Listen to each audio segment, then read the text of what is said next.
Afternoon, Reverend Ed Trevors. How you doing, kind sir? Yeah, it's me again, back in the West Coast. Weaver, John C., Roseman, California.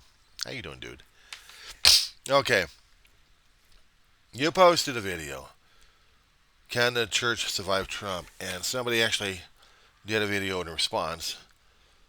You posted this information over here, and I wish you were listening to MSNBC on the readout, because this one would have been answering a few things here. One day Trump will be gone, but what will be left of the church? And the thing of it is, Trump was already probably a spearhead or a valve that just busted open the dam that we have already had building up. We've already had the stuff being built up already. And Trump allowed it to happen, allowed everybody else to express themselves. And now we've got this icky mess all over the place. He'll be gone. But the after effects will still be there. We've had this anger, we've had this hatred, we've had this disparity. We never had a golden time in our humanity's history, Rev. And everybody else is watching this thing because this will be posted on public, and I'll send this over to you anyway, Reverend. That we have never had a golden time of peace, not in human history. We've had conflict, we've had strife, we've had acts against humanity, inhumane things. We had strife, we had struggle, we had nations brought up, nations crashed, empires built up, empires destroyed. We had slavery in one form or another. We've had injustice in every which way. We've also had religion to guide our actions as best as we can. And we think that religion or our faith is human based at this point. We keep saying it's going to be God based, but basically we have it in each other. We try to seek out the goodness in everybody. At least we hope so. And I think that's not a failing, it's a forlorn hope.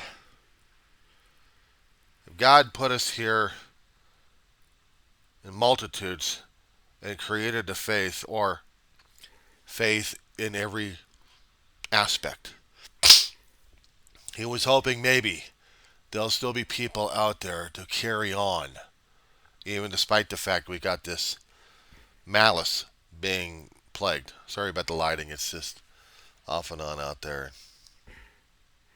Sorry about that. What will be left of the church? We're talking about the Church of God, because Church of God has already been established a long time ago. We think of it as a Church of God. We, in our limited in our human frailty, and our lack of understanding of things beyond it. And it is undescribable. It is out there. It is it. From whatever kind of dimension, whatever realm that we're all striving to understand and reach out for, and maybe hopefully that would be a paradise for us, or a living hell, or both. We still have to struggle with the own little demons we've got in ourselves, but we also have to be accountable, transparent, and responsible. Problem is, we're not. I blame anything and everybody, but we don't look in the mirror and see that we may be an issue. But we always have the choice to be or not to be. There's also another thing that you posted on there, and I haven't quite got through the entire video, just to let you know. The maggots, yes, I said maggots, not MAGAs, maggots, and Trump are hurting Christianity. Well, think of it this way, Reverend. I keep throwing this on my channel, the Diary of a Griever named John Weaver, on a constant basis. I do politics, but I also do grieving and mourning and everything else related to me. But then again, I'm not trying to be like I'm important and you are not. No. I talk about my own life, my own experiences, and a lot of people are following and listening. It scares the hell out of me when they do that, too. I've never expected it, that I'd be that popular about it, and I'm not quite comfortable about it. But getting back to the hurting Christianity. Christianity, if you remembered in the Bible studies, about how much of them were getting persecuted, prosecuted, and tortured. And if you also remembered a little bit about history, wasn't there one particular Caesar that actually kept the knee off the necks of them, so to speak? That there was an acknowledgement that Christianity bear no threat to the Caesar Empire, to the Roman Empire at all. There's going to be controversy on this one here. Said before, history, history, history. But in history, there's also interpretations of the events as well. And if we are talking about a papacy growing up during those days, from infancy to maturity, in those days, it was a driving imperative to cast out the heathen religions out there in the face. And it has to be one with Christ, which meant only one version of it. So Christianity already had a black mark on it already. We thought it was supposed to be following the teachings in Christ and be gracious about it. Unfortunately, when you have ego running in place of what was supposed to be a grand gesture or even a simple gesture, when you have ego driving the damn thing, what do you have? Disaster. Will it survive? Only if good can overcome, even the small isolated pockets if necessary, but keep the flame alive. And that there still is goodness in humanity. Maybe that flame is still alive in each one of us, and make that decision, make that choice. We don't have to be Christians altogether. We can be Jewish, we can be Hindu, we can be Muslim. We can be many things. But we have to be faithful to the stuff that doesn't hurt people in the process. If this is the Church of God, without the label on it, of many religions coming under one, be indistinguishable, but distinguishable. But not going after people left and right. Just one huge, humongous congregation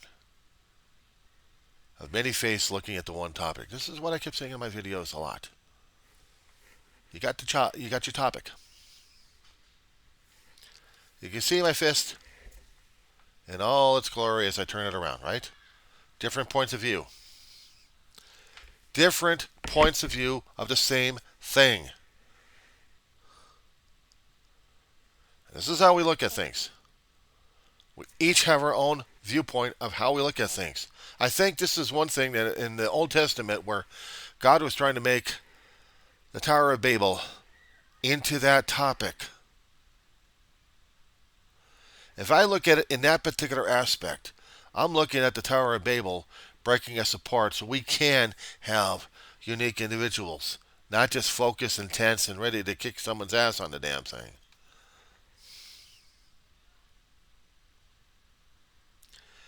If we're unified and yet distinct, we all have our own ways of looking at it. You want to look at it in science? You know about this one here. You know about this one here, Rep. Pink Floyd, Dark Side of the Moon cover.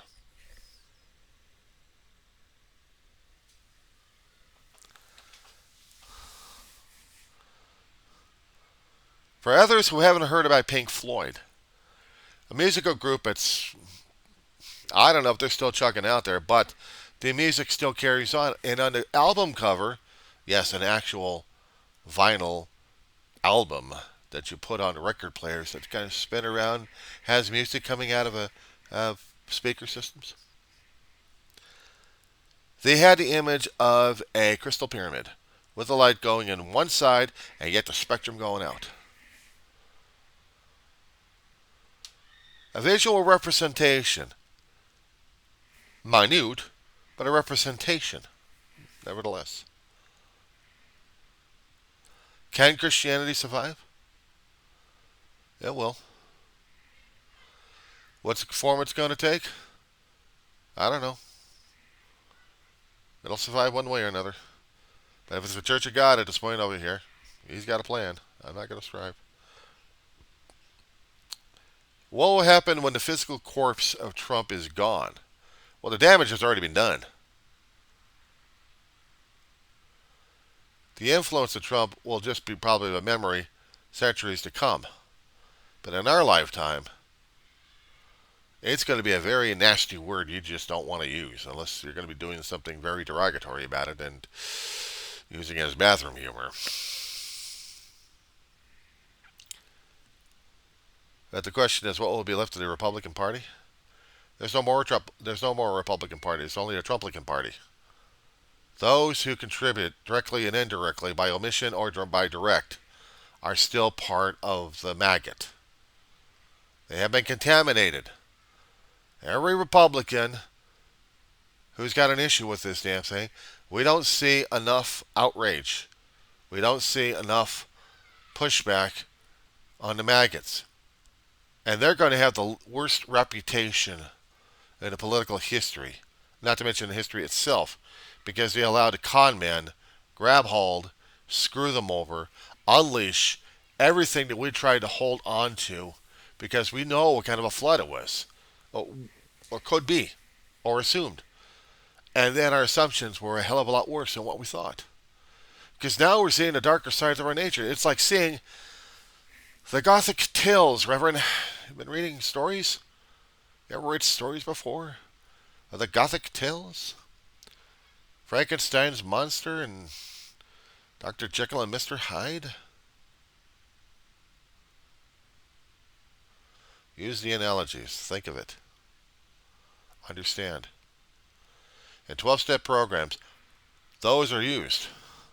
Those who understand classical literature, we use them. Even when they call the whirlwind or a tornado, that is still the darker nature of ourselves at work. If you understand about alcoholism, drug addiction, you understand about the recovery halls that use 12 steps and basically the 12 steps of Alcoholics Anonymous. We call it 12 and 12. 12 traditions. Traditions run the organization and the meetings themselves, but it's the steps is for recovery. Now, this is talking about going into spiritual awareness, that there is a power greater than yourself, can restore you to, and I call it, a level of sanity. Is there such a thing called sanity? Because right now, we don't have it. But if we're sane, if we're sober, we don't want the addiction, we crave something else, such as sobriety, serenity, peace. But there still will be conflict. And there will always be conflict. But we have to find ways on how to deal with that. Direct and indirect conflict. This is conflict. This is not conflict what we're dealing with. We're asking if the church is going to survive Trump. No. It's not surviving Trump. It's already surviving the darker nature of our human nature, if we might as well call it the demonic nature of ourselves. And not to mention, outside of ourselves. See, we had the choice of reacting one way or another. How are you going to deal with a bully who's in front of you? Christ just said, turn the other cheek. Okay, you turn the other cheek, and then you're on the ground. You're bleeding to death, and you're pummeled to death. But the bully is still standing there above you. Who's doing the pummeling? The guys who are doing it. And after they do it, they'll laugh their asses off, and they're running away, and you're dead. Or you're injured. You're going to come up and do it again. Now think about Gandhi. Mohandas J. Gandhi. Mahatma. Bapu is telling us, they shall see your pain. They shall see your pain. It's an indirect quote. You seen the movie Gandhi? Or actually, I read the story about Gandhi. If you're talking about walking in faith, he was walking through He was walking through a lot of faiths at this point. But an eye for an eye doesn't work.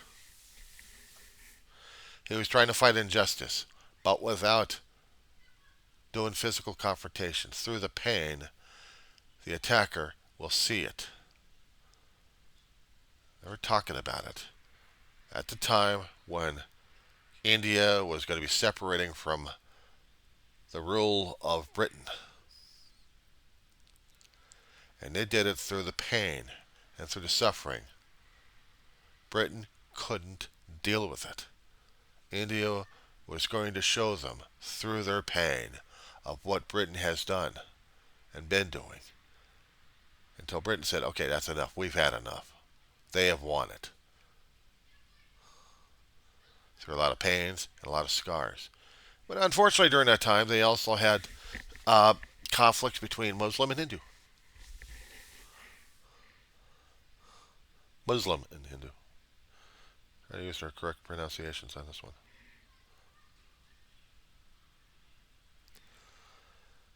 He wanted a united India. But unfortunately, with the control off, everything else went hell in a handbasket.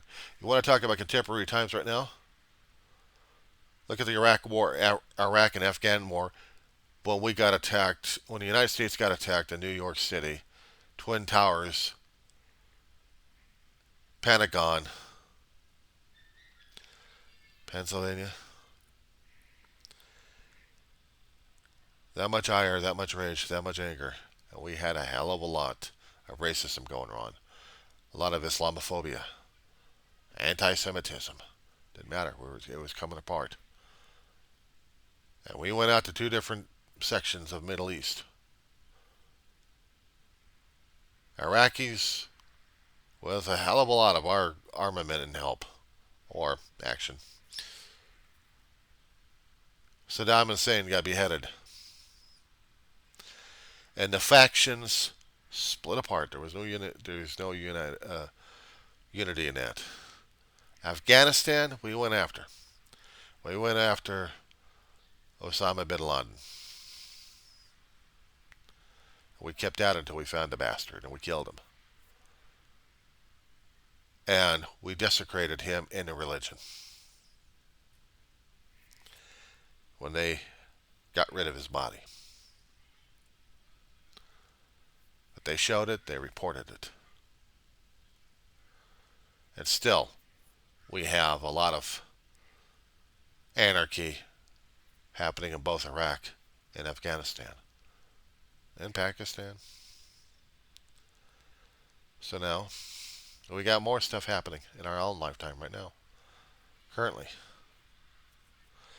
We worry about the Republican Party. They always said they wanted strong. They want to show how strong we are.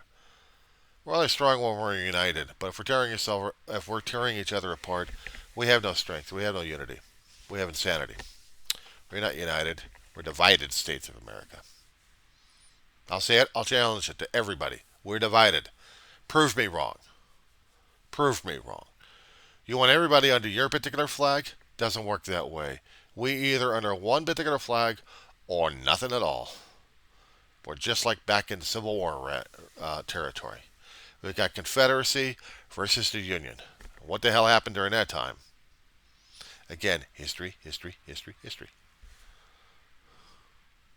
I was never a history fanatic. I was never a history fanatic when I was growing up, but I was living it and trying to read some things about it and I didn't even understand.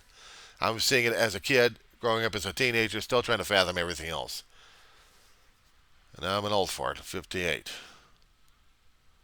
I hadn't seen everything. But I am seeing a hell of a lot of atrocities. I have yet to see a golden era of mankind. We have never had a golden era of mankind. Because we don't know how to live under that era. Will the church survive? The church is going to have to. Because the church is not just one religion. It is every religion under one God, but everybody is distinct and indistinguishable.